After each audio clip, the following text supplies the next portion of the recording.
Samajwadi party के खिलाफ लड़ने का मुझे पुराना अनुभव है। मैं लगातार इनकी नीतियों का विरोध कर रहा हूं, इनके परिवारवाद का मैं कट्टर विरोधी हूं। और इन समाजवादियों ने आजमगढ़ को ठगने के अलावा कुछ किया नहीं। भारतीय जनता पार्टी ने जो कार्य किए हैं वो किसी जाति के लिए, किसी मजहब के लिए नहीं किया है। अपराध नियंत्रित हुआ तो सबके लिए हुआ। हमारे प्रधानमंत्री जी ने नारा दिया, सबका साथ सबका विकास। लेकिन कहीं न कहीं से आजमगढ़ इसमें चूकता है। समाज पार्टी से चुनाव लड़ने का मतलब था कि अंतिम व्यक्ति तक हमारी पहुंच थी, और आज भी है। आशा ही नहीं, विश्वास है। गोपालपुर ही नहीं, पूरे आजमगढ़ की जनता इस बार प्रचंड रूप से कमल खिलाने का कार्य करेगी। वो सीधे थोप देते हैं एक लाइन में कि हमारी सरकार नहीं है। तो जब आपकी सरकार थी तब आपने कौन से तीर मारे थे वो गिना दो। समस्याओं से भागना इन लोगों की आदत है, और हमारे माननीय मौजूदा विधायक जी इस काम में एक्सपर्ट है। भारतीय जनता पार्टी चाहे मुझे लड़ाए या किसी को कमल लेके भेजेगी, हम अपनी पूरी ताकत से उस कमल के चुनाव चिन्ह को जिताने की कोशिश करेंगे और जिताएंगे, यह हमें विश्वास है। इस वक्त मौजूद हम उत्तर प्रदेश के आजमगढ़ जनपद में, और चुनावी सरगर्मियां तेज हैं। और चुनाव जैसे जैसे नज़दीक आ रहा है वैसे वैसे अगर बात करें प्रत्याशियों की, तो लगातार आप देखेंगे दौरे चल रहे हैं, और हर पार्टियों के जो प्रत्याशी वो लगातार दौरे में हैं। और अभी इस वक्त मौजूद हैं हम गोपालपुर क्षेत्र में, गोपालपुर विधानसभा में, और हमारे साथ बातचीत करने के लिए आज बिलरियागंज के ब्लॉक प्रमुख रमेश चंद्र यादव हैं। गोपालपुर विधानसभा से विधायकी की तैयारी करेंगे, और इनसे हम कुछ सवाल करेंगे और जानने का प्रयास करेंगे गोपालपुर जिस तरीके से कहा जाता है। एक तरह से अगर बात करें तो आजमगढ़ की पूरी बात करें तो आजमगढ़ कहा जाता है कि सपा का गढ़ माना जाता है, और ये वर्तमान में बीजेपी से ब्लॉक प्रमुख हैं, और आगामी जो चुनाव लड़ने वाले हैं वो बीजेपी से गोपालपुर विधानसभा से लड़ने वाले हैं। तो क्या आखिर किस मुद्दे को लेकर चुनाव लड़ने वाले हैं? आखिर जिस तरीके से बोला जाता है कि आजमगढ़ सपा का गढ़ है, और ये क्या बीजेपी से वहाँ पे अगर उतरेंगे तो क्या जनता इनको सपोर्ट करेगी, और किन किन मुद्दों को लेकर उतरे, ऐसा क्या करने वाले हैं ये कि जनता इनको सपोर्ट करेगी? इन्हीं से बातचीत करते हैं और जानने का प्रयास करते हैं। सर, आप जिस तरीके से चुनाव नज़दीक आ रहा है, करीब आ रहा है, आपने देखा होगा तमाम जो दावेदार हैं, जो प्रत्याशियाँ लगातार दौरे कर रहे हैं, आप किस तरीके से आपने भी मन बनाया, आखिर क्यों आप ये सोचे कि ये ब्लॉक प्रमुख सभा में और आगे जाना चाहिए और लोगों के बीच में जाना चाहिए, कैसे अपने प्लान बना लिया? मेरी शुरू से एक विचारधारा रही है लोगों के बीच में रहकर काम करने की। क्षेत्र पंचायत की राजनीति में आने से पहले ये जहाँ बैठे हैं ये मेरा गांव है। ये गांव है बिजरवा, और मैं यहाँ 10 साल प्रधान रहा, 2000 से 2010 तक। 10 से 15 के बीच में मैं सीट रिजर्व थी तो खाली था। 15 में मैं निर्दल और निर्विरोध प्रमुख हुआ बिलरियागंज ब्लॉक से, और 2021 में पुनः मैं निर्दल और ही प्रमुख हुआ। समाजवादी पार्टी के खिलाफ लड़ने का मुझे पुराना अनुभव है। मैं लगातार इनकी नीतियों का विरोध कर रहा हूं, इनके परिवारवाद का मैं कट्टर विरोधी हूं, क्योंकि समाजवाद की परिभाषा में परिवारवाद नहीं आता है। अगर सिर्फ आप अपने परिवार को सिंचित करते हो तो आप ये समाजवाद नहीं करते हो। और इन समाजवादियों ने आजमगढ़ को ठगने के अलावा कुछ किया नहीं है। विगत सिर्फ 2 वर्ष तक भारतीय जनता पार्टी की सरकार में दिनेश लाल यादव निरहुआ के रूप में जनता ने अपना आशीर्वाद दिया, और आपने देखा होगा कि चाहे देवारा क्षेत्र की सड़कें हों, पानी की व्यवस्था हो, या दूसरे संसाधन हो, खेल का आपका स्टेडियम हो, चाहे पुलिस चौकी हो देवारा क्षेत्र में, ये सारे कार्य भाजपा की सरकार द्वारा कराए गए। यहाँ पे मंत्री जी भी रहे हैं, यहाँ तमाम मंत्री हैं, कैबिनेट के मंत्री हैं, लेकिन जिला लगातार पिछड़ा हुआ है। यहाँ सांसद हैं धर्मेंद्र यादव जी, 2 वर्ष हो गए उनको यहाँ कार्य करते हुए। 2 वर्ष में इनकी कोई उपलब्धि बता दो। सरकार की उपलब्धियों पे अपनी पीठ ठोक लेते हैं। जो भारत सरकार या उत्तर प्रदेश सरकार द्वारा कार्य कराया जाता है, तो इन्होंने कह दिया कि हमने इस पे प्रश्न लगाया था। प्रश्न लगाए तो ये प्रश्न तो आपको अपनी सरकार में भी लग सकते थे। कितने प्रश्न आपने लगा के यहाँ कार्य किया। बिलरियागंज से रौना पार की जो सड़क थी, आपने देखा होगा 10 साल से उसी तरह पड़ी थी, सरकार तो इनकी थी। उस पर कार्य हुआ तो बीजेपी सरकार में, और बीजेपी सांसद के होने पर हुआ। तो जनता को जरूरत है कि जनप्रतिनिधि उस दल का हो जिसकी सरकार हो, और सरकार की सोच आम आदमी के लिए हो, राष्ट्र के लिए हो और आत्मसम्मान के लिए हो। ऐसी सरकार की प्रतिबद्धताओं के नाते मैंने निर्दल रहने से बेहतर समझा कि मुझे एक मजबूत संबल की आवश्यकता है जो भारतीय जनता पार्टी के रूप में मुझे मिल सकता है, और मैं भारतीय जनता पार्टी के साथ जुड़ करके जनता की अपेक्षाओं पे खरा उतरने का प्रयास कर सकते हैं। अभी आप गोपालपुर की अगर बात करें तो गोपालपुर में एक क्षेत्र आता है, दिवारा क्षेत्र, पिछड़ा क्षेत्र जहाँ पे है। अभी इस समय देखा जाए तो कटान तेजी से हो रही है और ये बीते कई सालों से ऐसा चलता आ रहा है। इस पर कुछ सोल्यूशन नहीं निकल पा रहा है कि परमानेंट सोल्यूशन हो जाए। लगातार घर बह रहे हैं लोगों के। इस पर क्या कहेंगे? मौजूदा विधायक भी दौरे कर रहे हैं, क्या कहना चाहेंगे? किसकी कमी इसमें आ रही है?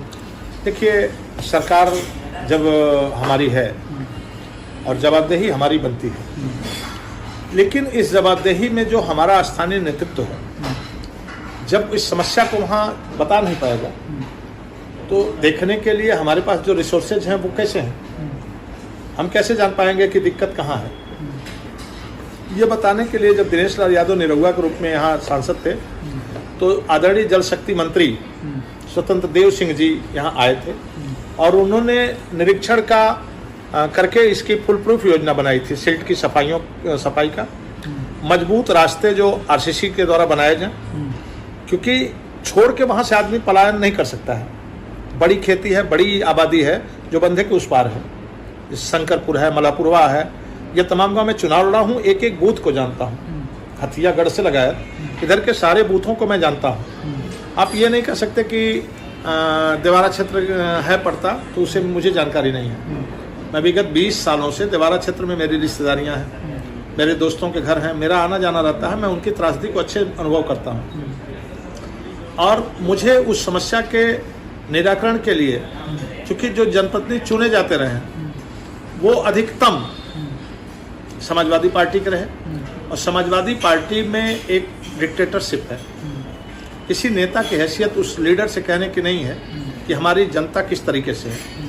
यह भोली भाली देवारा की जनता बिरादरीवाद के नाम पे या उन्माद के नाम पे सपोर्ट करती रही है लगातार समाजवादी पार्टी, लेकिन समाजवादी पार्टी ने उनको उसी हालत में छोड़े रखा कि ये पीड़ित रहेंगे, हमारी सुनते रहेंगे। कभी उनको पीड़ा से दूर करने का प्रयास नहीं किया है। अगर किया हो तो आप हमें बता सकते हो कि क्या योगदान है। 12 से 17 में समाजवादी पार्टी की फुल फ्लैश सरकार रही है। यहाँ हमारे विधायक जी थे माननीय वसीम अहमद साहब, वो बिजली विभाग के मंत्री थे और प्राथमिक शिक्षा के मंत्री थे। उन्होंने कोई ठोस पहल इस क्षेत्र में नहीं किया। श्याम नारायण यादव जी 7 से 12 तक यहाँ विधायक थे। उन्होंने परशुरामपुर की तहसील की समस्या को उठाया था। दुर्भाग्य से 12 में सरकार चली गई बसपा की और वो बेचारे भी नहीं कुछ कर पाए।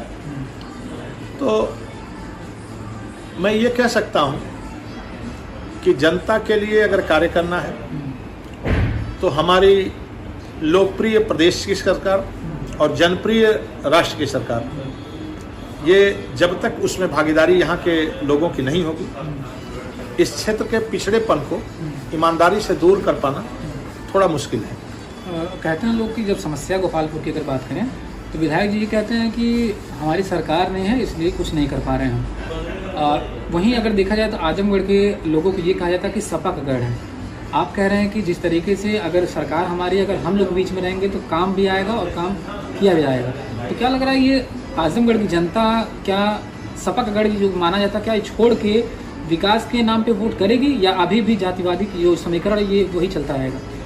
देखिए, भारतीय जनता पार्टी ने जो कार्य किए हैं वो किसी जाति के लिए, किसी मजहब के लिए नहीं किया है। अपराध नियंत्रित हुआ तो सबके लिए हुआ, सुशासन है तो सबके लिए है, राष्ट्रवाद है तो सबके लिए है। किसी एक जाति के विरोध में या किसी एक जाति के समर्थन में नहीं है। सरकार की जो भी योजनाएं हैं वो सर्वजन हिताय सर्वजन सुखाय की हैं। और हमारे प्रधानमंत्री जी ने नारा दिया सबका साथ सबका विकास। लेकिन कहीं न कहीं से आजमगढ़ इसमें चूकता है कि वो 7 कदम ताल नहीं कर पाता है, जिसका खामियाजा हम भुगत रहे हैं। लेकिन जनता में चेतना और जागरूकता आई है और हमें पूर्ण विश्वास है कि आगे आने वाले समय में, चूंकि हमने बूथ लेवल पर काम किया है, हम चुनाव लड़े हैं, तो हमने बूथ लेवल पर जाके सबसे निचली इकाई बहुजन समाज पार्टी से चुनाव लड़ने का मतलब था कि अंतिम व्यक्ति तक हमारी पहुंच थी, और आज भी है। आप पता कर सकते हैं क्षेत्र में हमारा संपर्क उनसे टूटा नहीं कभी। सिर्फ राजनीति के तहत हमारा संपर्क नहीं था, हम दिल से बहुजनवाद के पोषक हैं, और बहुजनों का हित भारतीय जनता पार्टी के हाथों में ही सुरक्षित है, क्योंकि बिना किसी भेदभाव के हमारे यशस्वी मुख्यमंत्री जी ने और जनप्रिय प्रधानमंत्री जी ने सर्वहित में निर्णय लिए हैं और राष्ट्रहित में कार्य किए हैं। तो ऐसे में हमें आशा ही नहीं, विश्वास है कि गोपालपुर ही नहीं पूरे आजमगढ़ की जनता इस बार प्रचंड रूप से कमल खिलाने का कार्य करेगी और प्रदेश में पुनः तीसरी बार भारतीय जनता पार्टी का सरकार बनाने के लिए रास्ता प्रशस्त करेगी। अभी आप गोपालपुर को अच्छे तरीके से जान रहे हैं, आपने बताया जैसा कि पीछे भी आप ऐसा कर रहे हैं, तो क्या लग रहा है आपको कि अभी कौन सी ऐसी समस्याएं हैं जो गोपालपुर की दूर करी जानी चाहिए तत्काल प्रभाव से और दूर नहीं की जा रही है, इसमें किसकी लापरवाही आ रही है? ऐसी कुछ समस्या है आपकी नज़र में? जैसे स्वास्थ्य की समस्या, अब बाढ़ का समय है, बाढ़ के समय में सर्पदंश की समस्याएं बढ़ जाती हैं, तो हमारी सरकार ने स्वास्थ्य की पूरी व्यवस्था किया है। सांप काटने के टीका से लगा के और खुरपका मोपका जो पशुओं का होता है उसके लिए सारे प्रयास किए हैं, लेकिन उसमें और प्रयास किए जाने की आवश्यकता है। जो हमारे स्थानीय जनप्रतिनिधियों की उदासीनता की वजह से नहीं हो पाता है, वो सीधे थोप देते हैं एक लाइन में कि हमारी सरकार नहीं है। तो जब आपकी सरकार थी तब आपने कौन से तीर मारे थे वो गिना दो। ऐसा तो नहीं कि सरकार में नहीं रहे हो आप, लगातार 4-4, 5-5 बार आदरणीय मुलायम सिंह जी की सरकार रही है प्रदेश में। उस समय की उपलब्धियों को दिखा दें कि क्यों वो पिछड़ा इलाका पिछड़ा पड़ा है जो आपके लिए जान देता है। इसका क्या उत्तर इनके पास है? सिर्फ टाल देने से ये तो सीधे भाग जाना, समस्याओं से भागना इन लोगों की आदत है, और हमारे माननीय मौजूदा विधायक जी इस काम में एक्सपर्ट हैं।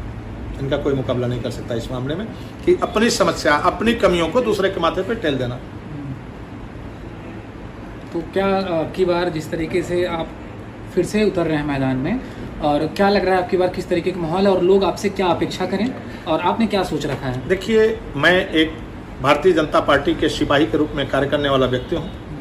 भारतीय जनता पार्टी चाहे मुझे लड़ाए या किसी को कमल लेके भेजेगी, हम अपनी पूरी ताकत से उस कमल के चुनाव चिन्ह को जिताने की कोशिश करेंगे और जिताएंगे, यह हमें विश्वास है। आपसे लोग क्या अपेक्षा करें? हमसे अपेक्षा कर सकते हैं कि हम भारतीय जनता पार्टी के नेतृत्व में प्रदेश और देश की मजबूती के लिए अपना जो योगदान है उसको 100% देने की कोशिश करेंगे। आप गोपालपुर की जनता, जैसे कि अगर मान लीजिए आपको मौका मिलता है तो आप गोपालपुर जनता के लिए सबसे पहले क्या करवाने की सोच रहे हैं या क्या करवाएंगे? क्या ऐसी कमियां थी? अभी देखा जाए तो परशुरामपुर तहसील की भी लगातार मांग चली आ रही है, इस पर क्या विचार आपका है? और जो बाकी जो समस्याएं, इस पर किस तरीके से आप काम करने की कोशिश करेंगे? यदि जनता ने हमें अवसर दिया तो जनता के बीच में बैठ के उनकी ज़रूरतों को तय करना और सरकार को जमीन पर लाना, ये हमारी प्राथमिकता होगा। और हम अभी कोई ये कह देने की स्थिति में नहीं है कि हम क्या कर देंगे।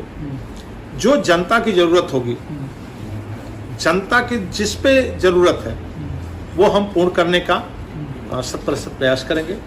और ख़ास तौर से जैसे आपने चर्चा के शुरुआत में कहा देवरांचल क्षेत्र में, तो देवरांचल क्षेत्र के लोगों की समस्याएं बड़ी हैं। स्वास्थ्य, शिक्षा, परिवहन तो हमारी सरकार ने काफ़ी हद तक दूर कर लिया है। आप जाते होंगे तो आपको अनुभव होता होगा कि वही क्षेत्र हैं जहाँ से गन्ना आता था और ट्रालियाँ रोज उलट जाया करती थी। लेकिन आज गन्ना के किसान गन्ना की खेती इसलिए सुलभ तरीके से कर पा रहे हैं कि उनके ट्रांसपोर्टेशन की सुविधा सरकार ने उपलब्ध करा दी और कानून व्यवस्था का राज है। कहीं कोई जबरदस्ती उनके साथ नहीं है, ईमानदारी से गन्ना किसान ले जा रहा है और टाइम पे उसका भुगतान हो रहा है बिना किसी भेदभाव के। जबकि आप जानते हैं कि हमारे यादव भाई सबसे ज़्यादा खेती वहाँ गन्ने की करते हैं, उनकी पूरी जीविका उसी पे निर्भर है। लेकिन सरकार ने उसके लिए लगातार अच्छे प्रयास किए हैं और जनता में परिवर्तन आया है। वैचारिकी से जनता में ये हुआ है कि हमें मूल धारा से जुड़ के रहना चाहिए। मूल धारा से विपरीत रह के हम न खुद का विकास कर पाएंगे, न आने वाली पीढ़ियों को विकसित कर पाएंगे, न इस गोपालपुर के देवारा क्षेत्र का विकास कर पाएंगे। ऐसी सूरत में हमारा सभी अपने गोपालपुर के निवासियों से निवेदन होगा कि बढ़ चढ़ करके भारतीय जनता पार्टी के नेतृत्व को सहयोग करें और बदले में सरकार से सहयोग लेकर के अपना और आने वाली पीढ़ियों के भविष्य को मजबूत करें।